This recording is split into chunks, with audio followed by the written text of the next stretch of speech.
Would you believe me if I told you that I practically spoke my marriage into existence? I spoke when I was going to get married into existence, and even my husband into existence. Yes, this is something that I didn't actually consciously do. I just had a flashback one day and I was like, oh, I actually did speak this into existence because I had been saying it with my mouth.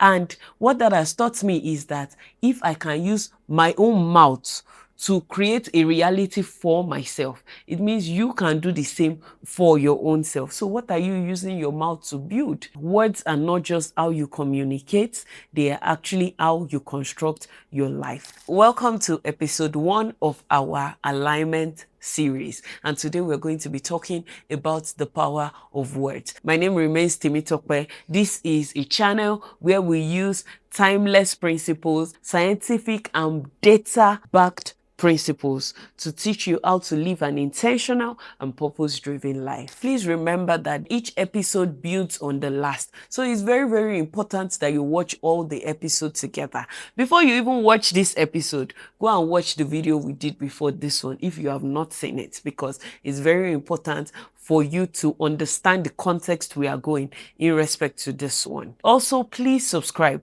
and click the notification button so you do not miss any video that we're going to be posting on this series. Today, we're going to be looking at words and the power of words. We're going to be looking at it from 3 different angles. The first angle we're going to be looking at is how your words shape who you believe that you are, how your word can help you in what you dare to build as a person, and finally, the kind of relationships that you attract in your life. I know that you've heard about words, the power of words, and so many other things, but I can assure you in this video, you're going to have more clarity and more practical insights into how your words can shape your life. From the inception of creation, words have always been powerful. Words have the power of shaping your destiny. If you look at most of our culture and our religions, when people have children, there is a way people are so intentional about the names they're going to give their children. That's because they believe that those names are words that people will consistently speak over them every single time. And they want those things to be powerful and reflect in their lives and their destiny. And when we say words are powerful, it's not just the words that you're saying about yourself. It also includes the words that people are speaking over you. These are people like your teachers, your parents, your mentors, people who are higher than you, even people that are your peers, the words that you accept from them to speak into your life. Someone can say something and it just begins a negative pattern in your life if you do not reject what that person has said immediately. I mentioned earlier that I practically spoke my marriage into existence, and I'm going to share with you how that happened. And that's not the only thing I have discovered I spoke into existence. When I did not have a job as a young lawyer, I also spoke my job into existence. But to the marriage story, when I was in the university, I think the year was either 2013 or 2014. And you know how we young girls get together, and whenever we are together, what are we discussing? We are talking about boys. And during that period, we're just, gisting,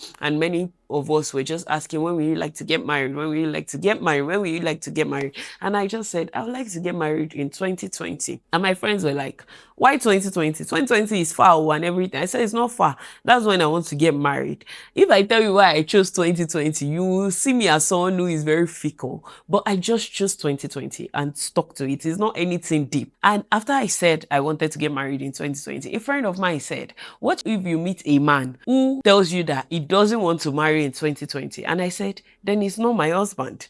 And I wasn't even thinking about what I was saying. I just said it out of the blues, and lo and behold, I got married in 2020. I can assure you that as at the 1st of January 2020, I was single pringle. I did not have a boyfriend, I did not have anything, and I still got married in the year 2020. That story for another day. Also, the quality of man I eventually got married to.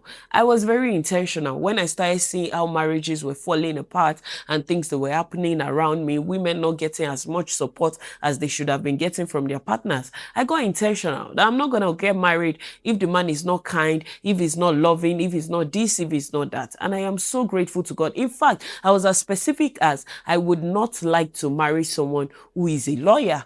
I don't have a problem with male lawyers though, before you people come for me, but that's just my own personal preference. I even said I would like to marry an engineer. This is because opposite attract. I actually like to be the center of attention. So if me and my husband are lawyers, there's a high probability that I will not get the attention that I want. So it's also a very selfish and personal reason. And lo and behold, as God will have it, every single thing I said I wanted, I found in my spouse. If my words, my mindless words that I did not think they were as important as they eventually became in my life could be important. Imagine I said something negative was going to happen to me in that year. That's how that thing would happen. And every single person will wonder, where did this come from? Apart from me, there are still other people who their words shape their life. An example is Oprah Winfrey, who, despite the fact that she grew up poor, she was disgraced in the industry and so many other things, she was still able to speak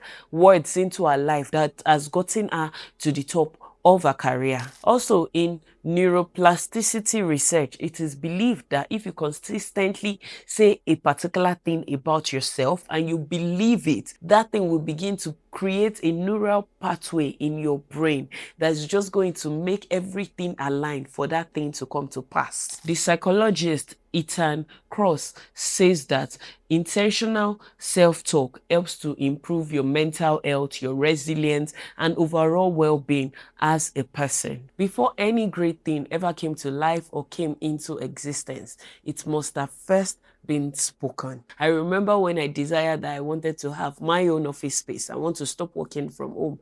I spoke it. I said it to people. I want to do this. And in speaking and declaring these things, you can't be apologetic. You can't say, oh, I hope to buy a Range Rover, for instance. But, well, in 2008, Range Rover is okay. A car that is almost 20 years old, because you're considering your present state and your present circumstance. You have to declare it and say it according to how you wish it. I mean, what if it happens? Like, what if it actually happens? So why should I shoot myself in the leg? And from my own experience of speaking things into existence, I've only learned to add more and more things and every single thing I want to see in that thing, because more often than not, it happens, and it happens the exact way I wanted it to. Also, away from the words you're declaring, you also have to be very intentional about the people around you and the words they are speaking into your life. Because in this, my journey of running a business that I have been doing consciously for at least the last 5 years,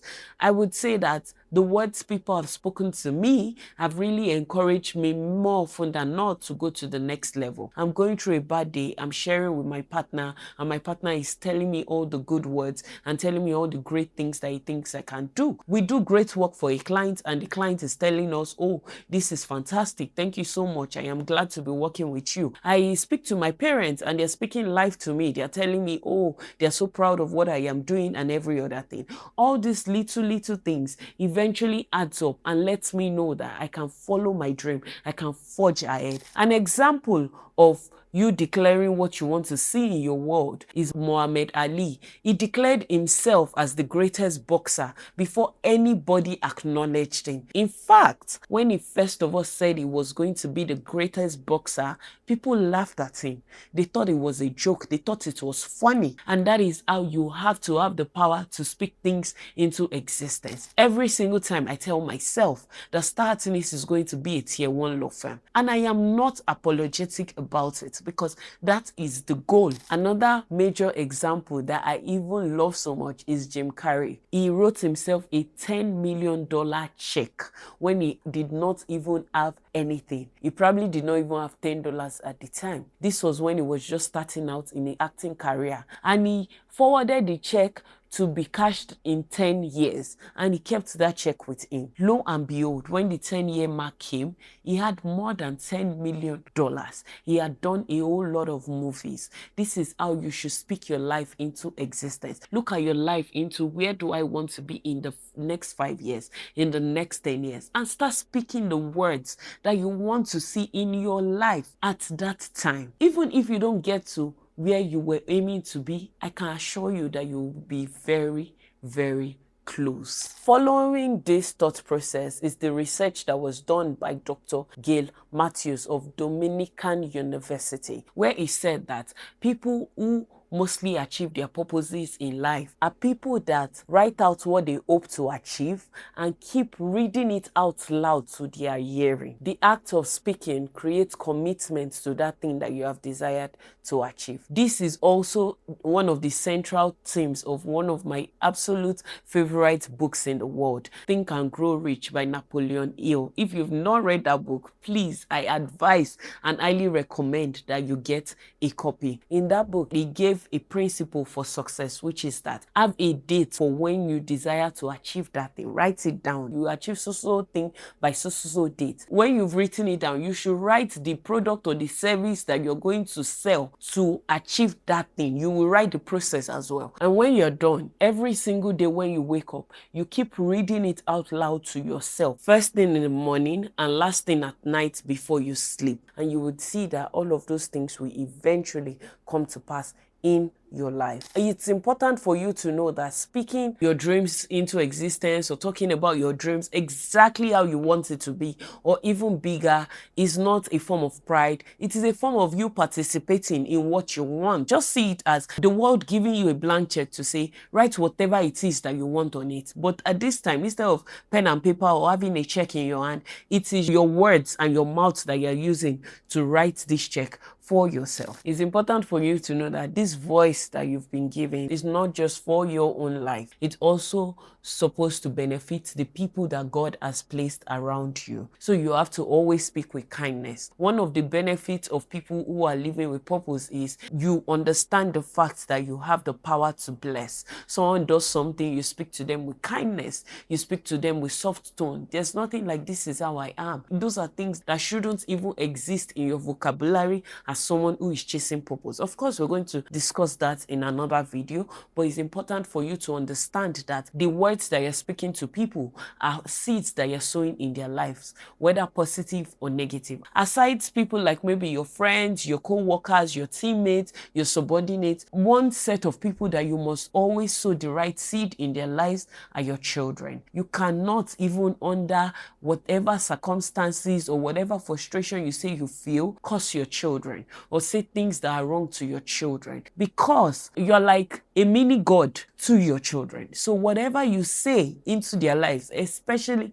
when they are very young and they cannot speak back or they do not know the impact of the words you're using, it has the potential of manifesting and materializing in their lives. And I know for a fact there is no parent that does not want their children to succeed in life or live purposeful life. Also, being kind with your words and intentional about your words just begins to shape the kind of people that you have in your circle, in your corner, around you. One of the things that I usually say is that almost all the clients that I have, they're just extremely peaceful people. And I just had to admit the fact that one of the reasons why I have those kind of level-headed, kind, peaceful clients might probably be because I am level-headed and peaceful myself. It's also important to strike a balance here that kindness in your speech and in your action is not softness. It is just you knowing what to say. Kindness is also what will make you correct a wrong behavior that has been exhibited by your child, a subordinate, or every other person around you. But whatever it is, whether you're correcting,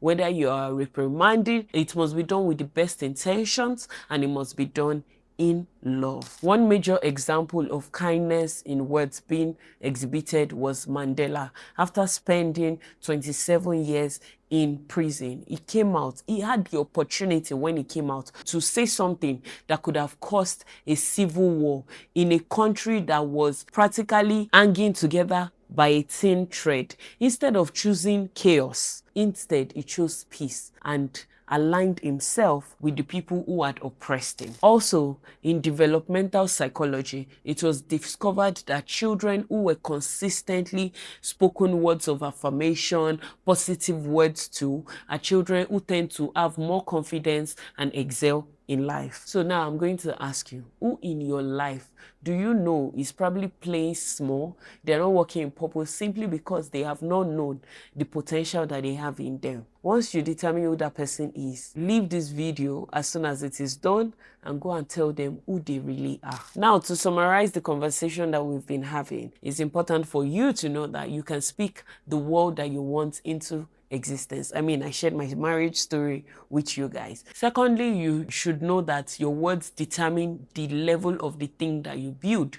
If you say, I am the greatest, it means that you are the greatest. Nobody is greater than you. It's different from you saying, I just want to be great, or I just want to be good at what I am doing. So feel free to use the best words to qualify who you are trying to become. And finally, your words have the power to determine the relationships that you're going to have in your lives. We've been speaking all our life. I mean, even babies say tata, they say things even though we cannot comprehend what they are saying. So it's now time for you to start being intentional about the words you're speaking. And if peradventure you have spoken negative words about yourself, about your life, and you think that this might be what is hindering your progress in life, the power is still in your mouth. You just begin to declare the positive words you want to see materialize in your life and reject those negative words as much as you can remember. Now, I'm going to challenge you. For the next 7 days, I want you to be intentional